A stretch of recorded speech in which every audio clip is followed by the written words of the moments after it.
Hey guys, and welcome to Season 2, Episode 10 of the number one friendship simulator, the Tyde podcast, coming to you live from Tyde Towers, the Tyde Studios, the top of the tower, The top of the tower. broadcasting live. Yeah. What's up, guys? My name is Adrian. I'm Steve, and welcome to the Tyde podcast. God, we should call this like Episode X. This is our 10th one. Right? Remember when that was like a Yeah. thing, like growing up, you put X at the end of anything, it's like, oh my god, it's so much cooler. X. Yeah, X. It's typically the space episode, Yeah. the movie where they go to space. Yeah. And that is kind of fitting for some of the stuff we're going to talk about today. We got some space stuff. Yes, we have our first picture of a black hole, and guess what? It looks just like how we would imagine it would look like. Yeah. It's a glowing space sphincter. Let's see here. What's been going on It this? look like the fucking eye from Lord of the Rings. Yeah, I mean, we'll get more into it once we dive in, because Yeah. the memes of this have been absolutely hilarious. But Yeah, there's been some good shit.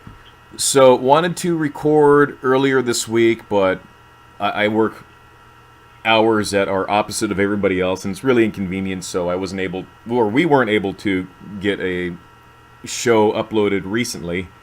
Let's see here. The adventure that was supposed to be on Thursday to Marshall Scotty's and the water park had to be delayed because I had a little bit of a foot injury and I was limping all week. So I'm better now. Adrian, I uploaded the video of us going to the first miniature golf course that we went to. The wrong miniature Okay. golf course. The one in, I think it was El Monte, where... Oh, yeah, that was like right off the highway. Yeah, and it was the one where they had that questionable hole, like the old pumping station. Remember that? Yeah. Yeah. Just that, like a black widow's nest. Yeah, just a possum and her babies just all look up and just hiss. Yeah. So The big one, Bitey. yeah. So if you haven't seen it yet, that was actually one of our earlier adventures. Not a whole lot to look at, but it was still a fun little thing. Adrian did brace the wilderness and climb up to the highest point of the golf course, which is usually a staple of Adrian's. He likes to crawl up to the tallest tower, the tallest point of any adventure that we're at. Yeah. So I think the best one that we did it was LA Zoo. I think that's probably the highest I got up. yeah, and Although not quite as high as I got yesterday. well, speaking of LA Zoo, the next time you come into town, we need to go to the LA Zoo, because every time you come into town, you always want to go to the zoo. You always want to go to check out the LA Zoo. We just never get around to doing it. So next time you come in, we're definitely going to do it. There's a few other. We definitely should. Yeah, and there's a few other things that are also in that area that we can also explore, including the Nazi compound, which I really want to go check out, but I would feel awful if I went without you. If I just dig up some old like Nazi memorabilia somewhere, go out there with a metal detector. Yeah. Now, Adrian, you did mention a UFON convention in Irvine, I believe, coming up. Was it June, April? No, it was the end of July, actually. End of July. So Yeah. we are possibly looking into that. Adrian, want to drop some details on that? Yeah, so it's a UFO symposium in Irvine, which is very close to where Steve lives. So it'd be a very easy flight for me to make. We just got to dig up the cash for it, get some become MUFON members, which is a thing that we've been looking at for a little bit now. But I think it would be very cool. We could go down there, do a couple podcasts while we're there, maybe see if we could snag one of the attendees to come on one of the podcasts. If not, just record at the end of the night and talk about everything that we learned and all the ongoings in the UFO community. Yes. So that would be the end of July, you said. So it is kind of Yeah, expensive, like guys. So very end. it is kind of expensive. So again, we do have a Patreon. You can help support us. That'd be fantastic. Any dollar amounts appreciated. We're just trying to start from the bottom up here. So that said, any other news, Adrian, before we dive into Space Sphincters? Well, before we forget, let's just talk about our good friends at Infinite CBD.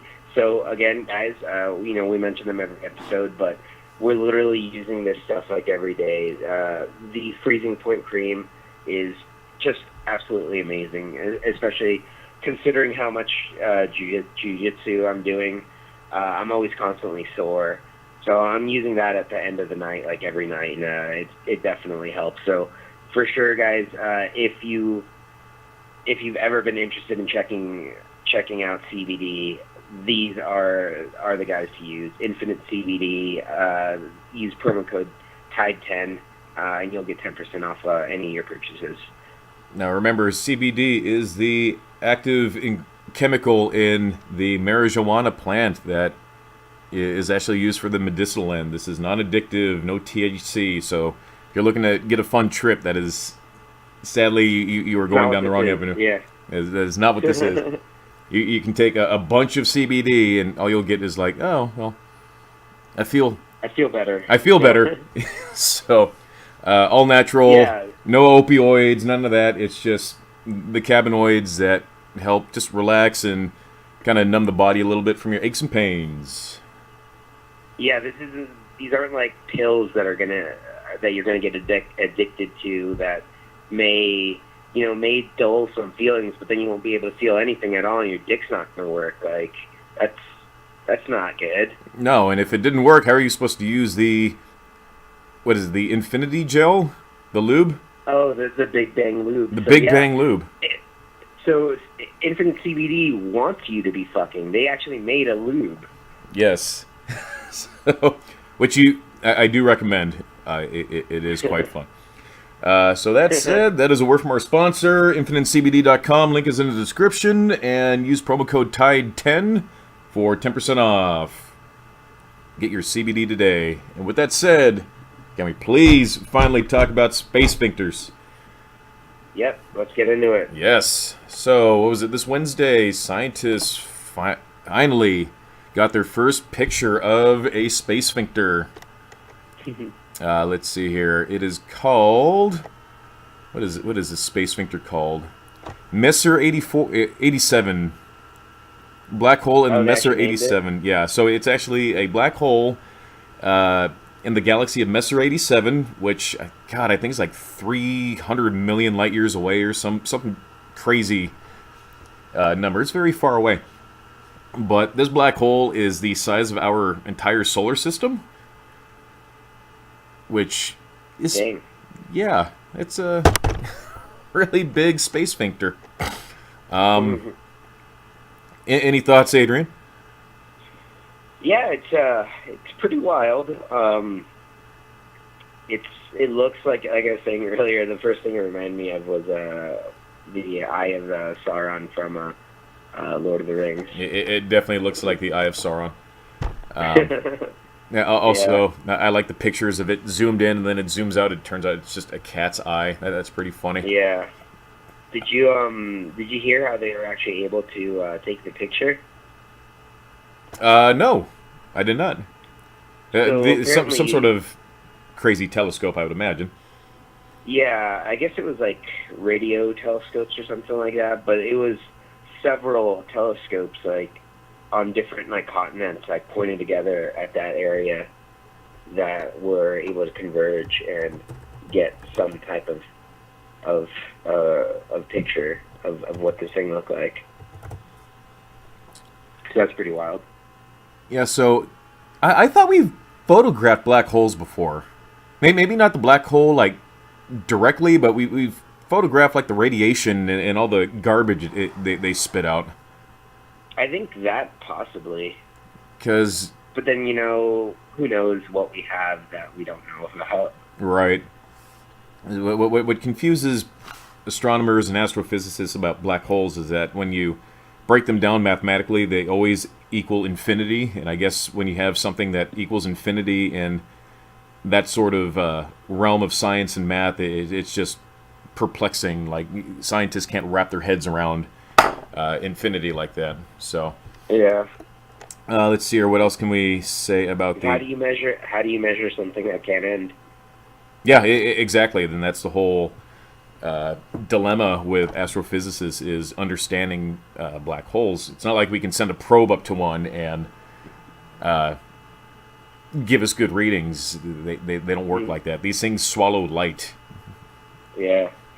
It sucks that Stephen Hawking isn't around anymore, because I'd love to hear what he would say about this. So apparently this little gem is located between Virgo and Leo.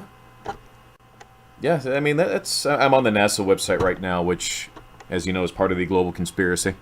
Yeah. There actually is a lot. There are a lot of people out there that are saying that this is totally fake and like it's just a conspiracy.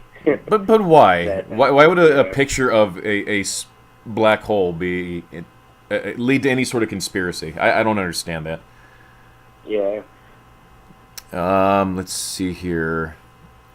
Neighboring the Virgo cluster of galaxies, which contains some 2,000 galaxies discovered, blah, blah, blah, blah, blah, blah, blah, blah, blah. I mean, this thing's just really far away and it's really big. I don't want this thing anywhere near us. It would just swallow us without thinking twice. Actually, are you familiar with... Well, that doesn't sound too bad. So, have you ever heard of spaghettification? Of what? Spaghettification. This is an actual scientific term here. No. So, spaghettification. So, let's say you, Adrian, are barreling towards a black hole. And you do the famous pencil dive. You put your arms together, your feet together, and you're just going... Okay. You're diving into this thing.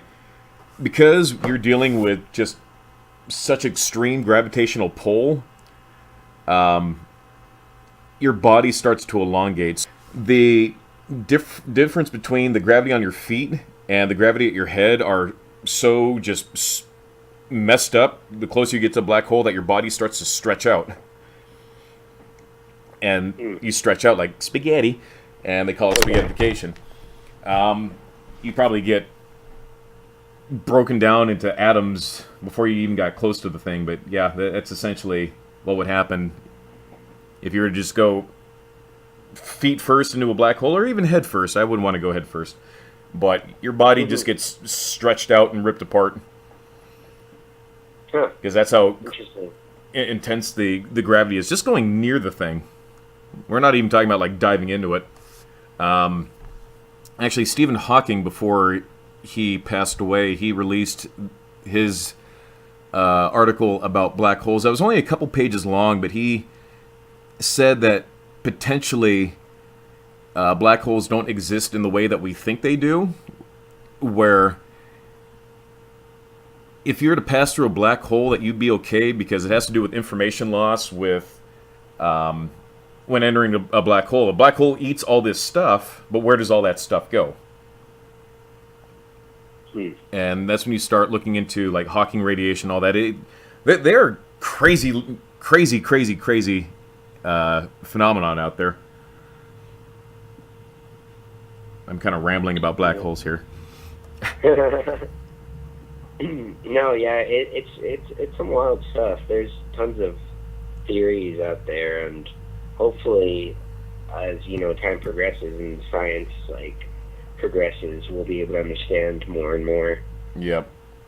At least they're really far away. You know, you know what else happened in space this week was excuse me, Israel actually was sending a probe to the moon. Yeah, I heard about that. And it actually it crashed. I heard about that too. Crashed on the lunar surface. What are your thoughts on that? They just want a place of their own, man. Right. So yeah, I was looking into a little bit of it, but actually I have a friend here with me right now that knows a little bit more about the story.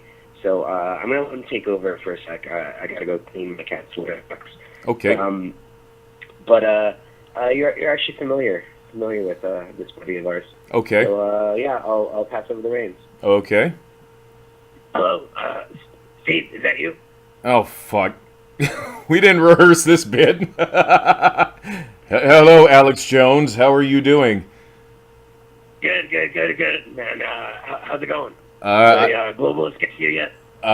No, the globalists haven't gotten me. My frogs are not gay, and I have no problem with my drinking water. I heard that you played Insanity, like, recently. What's up? Yeah. I was able to dodge a few charges. Okay, just by pleading Insanity. That's a smart move. So Adrian seems to think you have an opinion of the Jews crash landing their lunar rover on the moon. Yeah, so basically the Israeli globalists are working with SpaceX. SpaceX? Yes, with Elon Musk's company. Now they're working together to get some get some people on the moon, and obviously things did not work out quite well for them. Okay. What incentive do the Jews have going to the moon? I mean, it's a big floaty rock. It's. I mean, well, if you remember, they're looking for the Nazi space lizards. Oh, okay. Why would they actively seek out the Nazi space lizards? Aren't they tired of dealing with Nazis? Are they taking the fight to them? Eradicate them. Yep, just like oh god, what's that? The Israeli Secret Service. Oh, the ITF. Yeah, them and oh god, what are they called? They're the ones that went after all the Nazis that were in South America. Oh, okay. Like the Special Forces Jews. Yes, them. Yes, they take Krav Maga. I'm learning from them and their fighting technique. It's terrifying. So, why did the lunar module, or not the lunar module, but why did the rover crash on the moon? It was clearly unsuccessful, correct? Like what resulted in this thing crashing on the moon? That's what they're called. It's what? Yeah, Mossad. That's what they're called. Okay. So what happened to this rover? Walk me through it. So the Draconian aliens actually shot down the lunar rover. Okay. Did they shoot them down from a established base on the moon, or are they just doing a quick flyby? So the Draconians are on the dark side of the moon. Okay. So, could this be considered an act of war? Possibly intergalactic, but we're not quite there yet. We don't know what the ramifications are. Okay, regardless of what goes on in this intergalactic war, will that affect the premiere of Game of Thrones tonight on HBO? It shouldn't. It shouldn't. Okay, because I really want to see some more Cersei Lannister, just strutting naked down the streets. I would really love to see that again, unimpeded. So, for our lizard overlords watching, if you can just hold off for like a couple weeks or so, until at least Game of Thrones is over with before you start your shit, that'd be fantastic. So, what did the Jews have? You said that they wanted to go to the moon to fight the Nazi space lizards, correct? That would be correct. Okay. Any other incentive going out there? Did they want to establish a colony? Did they want to, or just take the fight to them? Well, they heard that Palestine had been there for about 1,000 years, so they wanted to get there and plant their flag. Oh, I see. Okay. All those disenfranchised Jews just want a home on the moon. Well, any other stories, Alex Jones? What about the black hole? Adrian mentioned earlier that there's already some conspiracy theories about that. What are your thoughts? Yeah, they just used that picture from Lord of the Rings. Oh, so it's just Sauron? Yep. Oh, do you think that maybe Peter Jackson or anybody else would have spoken out already? Peter Jackson's been paid out for years. He's been on the payroll. Oh, he's on their payroll. Shit. All right. They got to him after Frighteners. So, what do you think of the Star Wars trailer that was just released? Haven't seen it, but is that chick still in it? Yes, the chick is still in it. Then it'll be terrible. And his name is Oscar Isaac, okay? I asked about the chick, not the child. And apparently they are making Poe Dameron, bisexual in Star Wars. I thought that was assumed. Well, it was assumed, but now they're just outright just saying, oh yeah, Poe's gay, or bi. Just like Ren and Stimpy. Yeah. They brought it back. I thought Bert and Ernie brought it back first. All right, Alex, anything else to add before we start talking about Dibbit boxes? No, I think that'll do it for me, boys. I gotta get going now. Looks like Adrian's finishing up. All right. Yeah. I'll pass over to him. All right. Alex Jones, everybody. Have a good one, Steve. All right. See you, Alex. Alex Jones. Get that. Hey, so how'd that go? Oh, that was nice. Alex Jones was actually quite pleasant. All things considered, he had definitely some interesting takes on some things, and always take it with a big shit-eating grin. Yeah, I heard him screaming something about the massage. So I can only imagine what that was like. Right. Well, it's exactly what you'd imagine, Adrian. Exactly what you would imagine. So do we still have sponsors after that one? Hopefully. Drop our corporate sponsor. Yeah. So a few weeks ago, I was just bored on YouTube, and I came across these things called Dibbit boxes. I've heard of them before. I don't, or at least at the point, I didn't have much knowledge on them. So I did some digging, and a bunch of videos popped up on YouTube. And apparently what these things are boxes containing a spirit or a demon. This is an old Hebrew and voodoo, I think, sort of artifact, if you would. Sometimes there are little trinkets and whatnot inside the box. Probably just whatever the demon or ghost is attached to. And these things are always sealed with wax. And if you look online, you find a bunch of videos of people cracking these things open. They're usually dumb kids.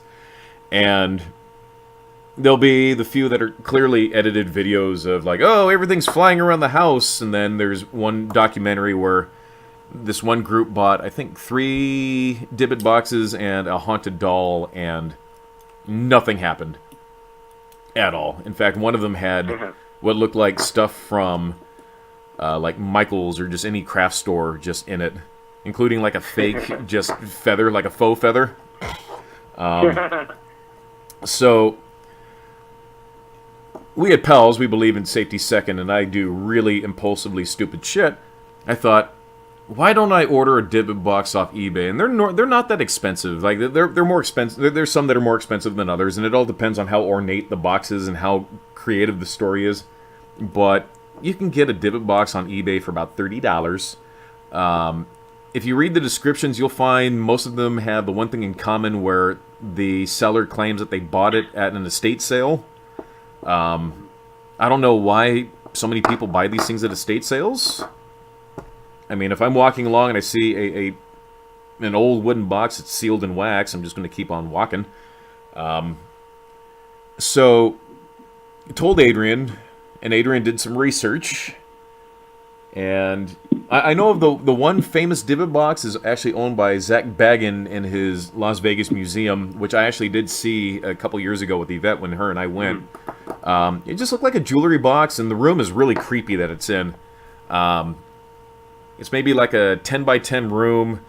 This thing is on a pedestal, like a podium, like right in the center of the room, and it's like an average-sized jewelry box, sealed in glass, but the lights are all out. It's very, very low lighting in there.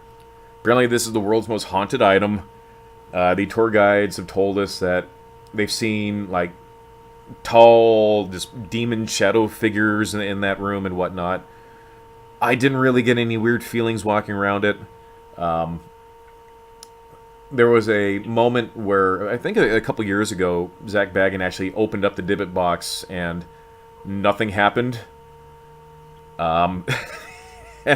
There's actually a great little scene from that episode where he brought in a rabbi, and Zach Baggin was trying to be Zach Baggin about things, as being really intense and laser focused and trying to give off that character, and the rabbi is just like, oh yeah, sure, I'll just, whatever your script says, man, I'll say it. Just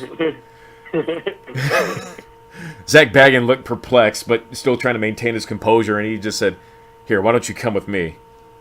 And he, like, walks out with the rabbi, and we never see him again the rest of the episode. So, his body's probably somewhere stuffed in Zach Baggin's museum. Yeah. So,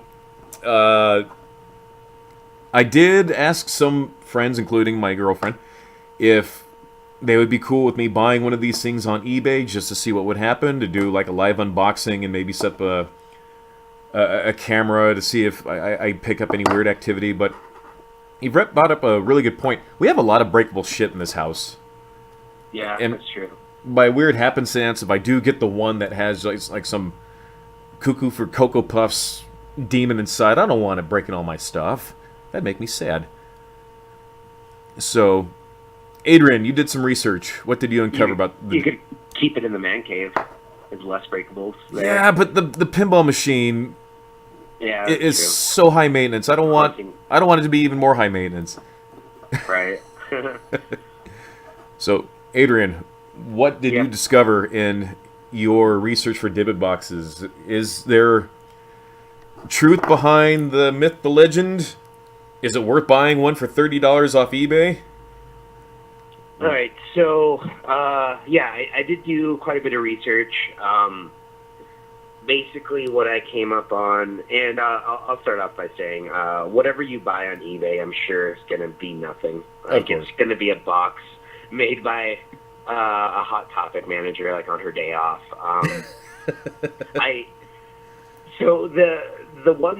The main one that I researched was actually the one that you're talking about that you saw in Zach Baggin's museum. He's the current owner of the divot box, like the one that started it all. The one that started it all.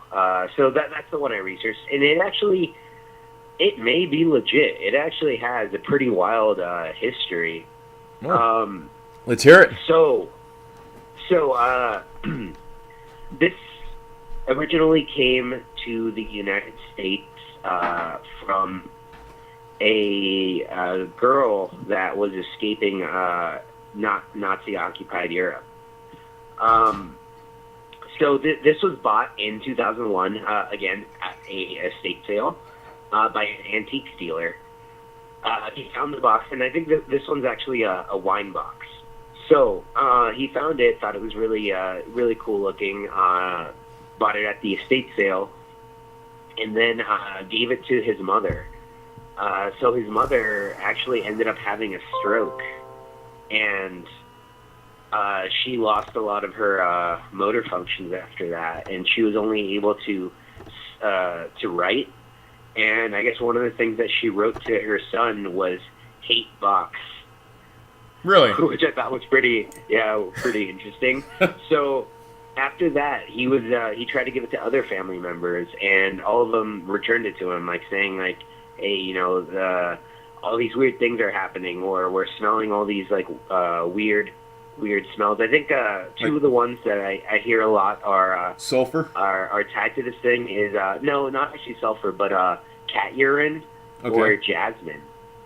Interesting. So two very opposite things. Yeah. So then, kind of like an ammonia smell and jasmine. Yeah. That's weird. Yeah. So I guess he did a little bit of research on it, found out it was actually a family heirloom, and tracked down the daughter, or I think it would have been granddaughter at this time, of the family that he bought it from. Okay. Probably just went back to where the estate sale was and tried to give it back to them, and they actually would not take it back. They said, no, keep it. Like, we think it's haunted. We don't want it back, essentially. Crazy. So then he did some research, found out the history of the box. So this woman, let me see if I got her name somewhere. She bought it in, I believe it was in Spain. So she was originally from Europe, and they were trying to. Her name was Havela, I believe. Okay. So she's Polish. They were trying to escape Nazi-occupied Europe, because obviously Poland was not a great place to be. That was not a good place to be back in the 30s. Yeah. Yeah, so you can understand why she would be leaving. Right. So she bought this thing, and she was actually using it as a prayer box, or like a wish box, where she would like pray to it and like ask questions and pray for things. Right. So that's actually how this thing originated, and that's what she was using this thing for. She ended up escaping Poland. She got to Spain, and I think Spain is where she actually purchased this thing. And then from Spain, they actually went to the United States. So they were able to successfully get out of Europe, and she lived the rest of her life in the United States. Huh. So this thing ends up getting sold to this Kevin guy, who, it passed through his family as he was trying to give it to different family members. None of them wanted it. He tried to sell it at his antique store, and it wasn't moving. So he listed it on eBay, and there is where he was actually finally able to sell it. He wrote up a story about all this stuff that he had discovered about it, threw it on eBay, and it actually ended up selling for, I think, something about like $200 or something like that. Okay. So it was purchased by this college student out of Kirksville, Missouri. His name was, I believe, Isif Nitsky or something like that. Mm-hmm. Some interesting, also European-sounding name. So he bought it because he read the story and was super interested in it. So he was maintaining a blog about all the things that were happening, and this thing was continuing to bring bad energies and all that sort of stuff. So a lot of stuff was happening to him. He eventually decided that he wanted to get rid of it, and it actually drew the attention of a professor at that college that he was at. This professor's name was Jason Haxton. So he was actually going to purchase this for a friend of his, a magician or illusionist who had been talking to him about it. And so he ends up buying it for him for about $300. So at least this college student made $100. Made $100 on this thing. And college kid money. That's a lot of ramen right there. Yeah, exactly. It's gonna buy a lot of ramen and a lot of cheap liquor. Right. So he bought it for this buddy of his who actually ends up never taking possession of this thing. So Jason Haxton is stuck with this until it comes into the possession of Zach Baggins. So this item goes from the lady that bought it in her family and to being owned by a Kevin college kid. Manis. Yeah, so it goes from Europe back to the United States. The family ends up selling it at the estate sale to Kevin Manis, who then sells it on eBay to this ISIF kid, who then sells it to Jason Haxton, who eventually sells it to Zach Baggins. So Zach Baggins is the current owner in that museum. So where a lot of the interesting information about this thing comes from is actually the previous owner before Zach Baggins, Jason Haxton, this college professor. So he's the one that probably did the most amount of research on this thing, and a lot of the information that we know about it actually comes from him. He discovered a lot of stuff about it. He was also having a lot of symptoms happen to him. I've heard a lot of different things. Like some stuff was bad. Like he was having hair fall out. He was bleeding a lot. So I guess one of the things he actually thought was like maybe there's like anthrax. Yeah, I was going to say. You sure it wasn't just anthrax? Yeah, so that's what he thought. He's like, there might be anthrax in this thing. So he actually had it. He had it tested like multiple times, and it never came back as anything besides just this wine box. Weird. So the contents of this thing, he opened it up, and gave a full description of what actually was in this thing. It contains 2 pennies from the 1920s. Yeah. A lock of blonde hair and a lock of brown hair. So kind of like like the light and the dark, and they're wrapped in wires. Okay. A small statue with the word Shalom engraved on it. Right. A small wine goblet, a dried rosebud, and a single candle holder. Huh. So he, like I said, did a lot of research on this thing, and he actually came up with some very interesting theories. He actually found out that what this the lady that originally purchased it for, what she was using it for was like as a wish or prayer box. Right. One of the things that she was actually asking of this box was, why did the Holocaust happen? Like what led to this? Hitler. Like why? Yeah. Like why did all of this happen? How did all of this happen? And she never really got her answer, and she eventually passed away. But what's kind of interesting is this box actually does kind of have some ties to that. So, if you remember, the student Isif was from Kirksville, Missouri. So someone else that is tied to the Holocaust is actually from Kirksville, Missouri. Really? And yeah, it's this guy. What's his name? So this guy that was it's like inspired a lot of Hitler's ideas. Okay. Was actually out of there. So if you remember, there was before Hitler came into power, he actually spent some time in prison. Where he wrote like Mein Kampf and all that. Yeah. But while he was there, he came across like some articles of this professor out of Missouri who was writing a lot of ideas about sterilization and eugenics. And right. That's kind of where Hitler was inspired. Harry Laughlin, that's actually the guy's name. Okay. So Hitler came across like a lot of his work and was very inspired by it. He ended up in 36. They actually gave him in 1936. They actually gave him an honorary doctorate. Out of the university in Germany, and he actually went over there, met with Hitler, and wow, they presented him with all this stuff. So this guy was out of Kirksville, Missouri. This box finds its way to Kirksville, Missouri in in the early 2000s. That's Which is that's an oddly specific place.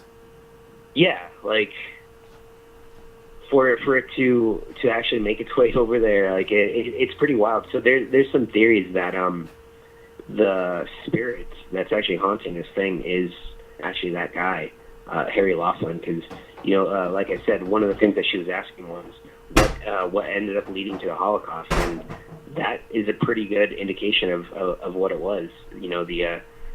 The eugenics that idea that Hitler had of sterilization and all that. So the box is being possessed by a demonic college professor? Possibly, yeah. That's one of the theories, that it could be his spirit that's haunting this thing. That sounds awesome. Yeah. That's an odd little twist. Yeah. I mean, and like the Missouri of all places. Making its way from Spain to the very spot that started the idea For that the Holocaust. this lady was asking for explanation on. Mm-hmm. Like, what are the odds of that? That's like astronomical. Yeah, that is that's pretty hard to quantify there. That's Yeah. That's got to be a thing. Yeah, say what you will about believing in objects being haunted or whatever, but like the chances of that is pretty insane. I mean, I had my haunted object. I think I told you about the refrigerator magnet. It's still there, but it hasn't. Oh yeah. It hasn't done its thing in a year. It was only that one brief moment of time where it did that for maybe about 2 weeks to a month when I was a kid. But it's still there. It hasn't moved or anything. So I do believe that objects can be tied to some sort of spirit or ghost, demon, whatever. Yeah.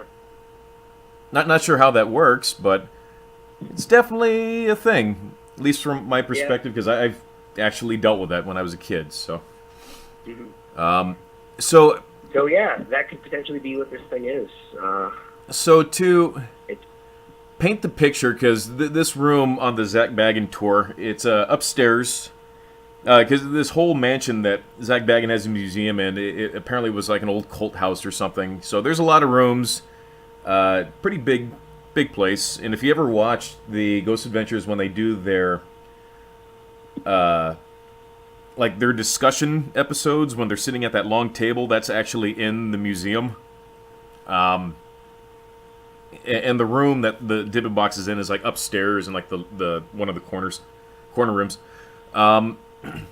They really hyped up this room. And again, it's very poorly lit. There's only a couple lights shining on the actual Dibbit box itself. The tour guide said that guests have seen and experienced things in that room. One time being that there was like a really large, just shadow figure with kind of like a long, kind of like a beakish kind of snout, standing in the corner, just kind of looming over everybody. And it's dark enough to where if you're just kind of glancing around, you could miss it.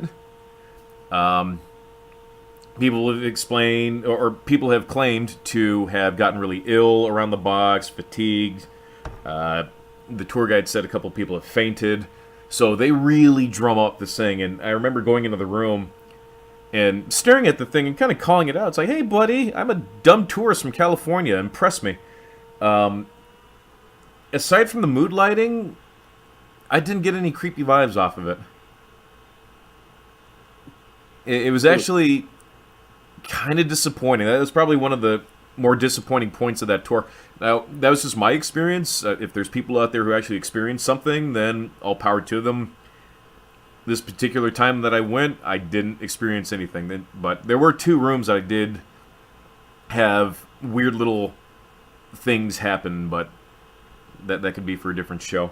So yeah, that's my experience with the thing. And unfortunately, they didn't allow us to take any pictures. But you could buy a postcard for $39.95. So Hell yeah. Yeah. So that was that's about it. I thought it was a jewelry box because it has like the double doors that open. So if it's a wine thing, then it's a wine thing. The one thing though, I didn't see any signs of like melted wax or anything on it, which is kind of the modern Dibbit box. At least all the ones that you find on eBay is that they're sealed with all this wax and gunk. Yeah. Now, with the Dibbit boxes, Adrian, would you be down to possibly buying an eBay Dibbit box? Like myself? Yeah, like if I were to buy one, have it shipped to you, would you be cool with that? I mean, I don't know with the thing. Like, I don't. Like I said, I don't personally believe that anything that you're going to buy on eBay is going to actually have a ghost in the box? Spirit, yeah, in the box. I guess I wouldn't be opposed to it, besides the fact that I feel like you'd be wasting your money that we could be putting towards the MUFON conference. Yeah, that is true. But, I don't know. If I were to find like a discount Dibbit box on eBay, I'll find the one with the best description. And I just potentially don't want to open one here because my luck, I'll get the angry, just screwed up demon that'll knock over all my shit. And I kind of don't want that in my house. And besides, Adrian, you have a cat, and the cat will put whatever's in that box into shame if it tries speaking out of turn. I don't know, just a thought, because I think it'd be a fun little thing to do. I mean, we've wasted far more money on far less. You know that to be true. Yeah. So that's kind of where I'm at. Just I've seen, again, there's videos online that you can watch, and it's like, ooh, that's spooky. And there's others that are just like, nothing happened. There's a faux feather and what's clearly purchased at Hobby Lobby. Like, the price tag is still on it, guys. Come on. So, I don't know. What do you guys think? Just comment down below and let us know if we should go about possibly buying a Dibbit box fresh off eBay from an estate sale. Let's see here. We got about 10 minutes or so. What should we? What else we got? We got about 10 minutes to kill. So, Dybbuk, let's talk a little bit about that. Okay. A Dybbuk is a spirit. Dybbuk, like you mentioned earlier, is a Hebrew word for, it means to adhere or to cling. It first appeared in 16th century writings, and then eventually started making its way into like plays and stuff like that. And I think there were some plays around then where the idea originally became popularized. So it's another term for a spirit. So these boxes, I guess, are something that you would trap this thing in. Almost like one of the things I was thinking a lot about was, and it's kind of a similar area, was like a gin. Like, have you heard of those? Yeah. Yeah, so that's probably one of the more popular names for these things. I think the genie from Aladdin is actually a jinn. Obviously not a mean one. Right. They're usually kind of dicks. Yeah, they're like trickster spirits and stuff like that. Yeah. But it is kind of similar. You know, he was stuck in the lamp that you could rub and draw him out of. What I think that one might actually be an interesting one for us to do at some point. Like maybe all these like older, like the origins of all these older like Dybbuk type items, folklorish, like ghosts and stuff like that. That'd be interesting. There's definitely like a lot of history out there. That'd be interesting. I remember going to a museum once, and they had a quote unquote magic lamp, and I was. Mom. And I was, Oh, yeah. What did it look like? It sort of looked a lot like the lamp from Aladdin. And this Really? this is before Aladdin came out. Oh. So Interesting. it was God, I can barely remember. I remember two things about that day, and one of which is the lamp, and the other one was having to go poopies and having to go at the park where there were no stall doors. So I faked it. That's really the only two things I remember about that day. So it was in glass, of course, and it said magic lamp or something cute on it. I don't remember, but God, I don't even remember the exhibit. I just remember seeing it, and looking back now, it absolutely looked like the lamp from Aladdin. And this is several years before the movie actually came out. That's pretty wild. So interesting. Wow. No, that'd be cool. We can do a Dybbuk episode and trace back the folklore. That'd be interesting. But anyways, if anybody would like to see us possibly buy one of these haunted items or Dybbuk box, whatever, just let us know down below, and we at Tyde Industries will do our best research to find the best one, and we will do a live opening. So that seems to be the thing nowadays. Yeah, if you guys find one that's really interesting looking on eBay, comment on our video or send us a message on Twitter at TV Pals or on our Facebook at Pals Exploring. Yeah, we'd be interested in at least discussing it. Yes. You know what I should do for next week? I'll troll eBay a little bit, and I'll find like the 3 best ones out of the lot, and then we can discuss them, and then we can figure out which one would be like ours if we were to go through with a purchase of one. Yeah. So I think that's it. Unless you want to throw down anything else, we can probably wrap up the show here. We're coming up at that time. That should probably do it for us for this episode. Yes. So remember, guys, like, comment, and subscribe.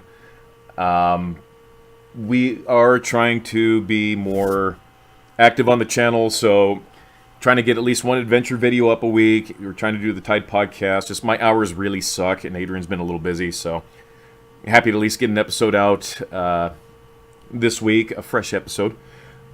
Stay tuned Thursday and Friday for the urban exploration of Marshall Scotty's and the water park in San Diego. I need to get all my gear ready. And yeah, I think that's it. That's it from my end. Adrian? Yeah, that'll do it, guys. So check back obviously on our Twitter and our Facebook page. We're trying to be, like Steve said, a little bit more active. We'll make sure to post some articles on today's subject in the comments of the video, so you guys can check it out on your own, and some pictures and stuff like that. Oh, one more thing. So the professor out of Missouri that actually bought this Dybbuk box, he wrote a story. He wrote a book on its findings, and it actually got made into a movie in, I think, like 2012 or something like that. The movie was called The Possession. So if you guys have ever heard of that, I think that is loosely based on his findings, but it's actually it's free to stream right now on Vudu. So if you guys have that app on your like smart TV or your phones, you can actually watch that movie, nice. And it'll give you a little bit of an idea on the subject. That's Vudu, the VUDU app, and the movie is called The Possession. All right, I'll have to check that out because I have Vudu. All right, folks. As do I. So that'll wrap it up for us. I'm Steve. I'm Adrian. And please like, comment, and subscribe. Really want to get to 1,000 subs here. The sooner the better. Keep watching the skis.